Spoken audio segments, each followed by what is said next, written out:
तर लक्षात ठेवण्याच्या गोष्टी कोणत्या आहेत? तर पेरू हे अत्यंत पौष्टिक असले तरी जास्त प्रमाणात सेवन केल्याने अस्वस्थता निर्माण होऊ शकते. दीपलक्ष्मी यांनी चेतावणी दिली की उच्च फायबर सामग्रीमुळे सूज येणे, गॅस होऊ शकतो.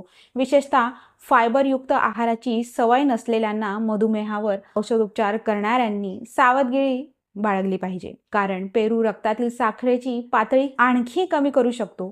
तीव्र मूत्रपिंडाचा आजार असलेल्यांनी सेवनावर लक्ष ठेवले पाहिजे. क्वचित प्रसंगी दीपलक्ष्मी यांच्या म्हणण्यानुसार पेरू तोंडावाटे ॲलर्जी सिंड्रोमला कारणीभूत ठरू शकतात, ज्यामुळे तोंड किंवा घशात सूज येणे हे होऊ शकते. समतोल राखण्यासाठी त्यांनी दररोज एक मध्यम पेरू आणि 1 वाटी चिरलेला पेरू खाण्याची शिफारस केली आहे.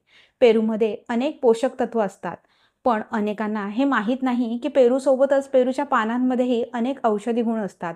पेरूंच्या पानांमध्ये भरपूर प्रमाणात खनिज, विटामिन्स आणि अँटीऑक्सिडंट असतात. यात विटामिन सी, विटामिन ए आणि पोटॅशियम भरपूर असतात. तसेच इम्युनिटी सुद्धा वाढवतं. पेरूच्या सेवनाने ब्लड शुगर लेवल वाढत नाही. पेरूच्या पानांमध्ये भरपूर प्रमाणात अँटीऑक्सिडंट आणि विटामिन सी असतात, ज्यामुळे शरीराची रोगप्रतिकारक शक्ती मजबूत होते. अशात शरीराचा अनेक आजार आणि इन्फेक्शन पासूनही बचाव होतो. डोळ्यांसाठीही फायदेशीर असते. पेरूंच्या पानामध्ये विटामिन ए भरपूर प्रमाणात असतं, जे डोळ्यांसाठी खूप गरजेचं आहे. नियमितपणे रिकाम्या पोटी पेरूच्या पानांच्या सेवन केल्याने डोळ्यांची दृष्टी चांगली होते.